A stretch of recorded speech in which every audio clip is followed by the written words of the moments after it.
10-11 గంటల లోపు ఎంఆర్ఓ గారు, అలాగే ఆర్డీఓ గారు, అలాగే పేడ మేడము వీళ్ళందరూ కలెక్టర్ గారు ఆదేశాలు తీసుకొని, అలాగే పవన్ కళ్యాణ్ గారు మంచిగా కలెక్టర్ గారు చెప్పడం, ఇలాగే మన ఫిషర్మెన్ కమిటీ నాయకులు, అలాగే మత్స్యకారులు సముద్ర రోడ్డున ఉన్నారు.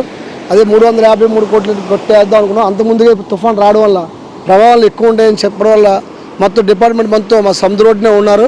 అలాగే మమ్మల్ని కూడా కొంచెం ఆశయాలు తీసుకొని మమ్మల్ని కొంచెం ముందుకు వెళ్ళమని, అలాగే ఇక్కడ ఉన్న చర్చిలు, అలాగే కొన్ని బిల్డింగ్స్ తుఫాను కళ్యాణ మండపాలు, తుఫాను బిల్డింగ్స్ కానీ, అలాగే కళ్యాణ మండపాలు కానీ కొన్ని ఉన్నాయి.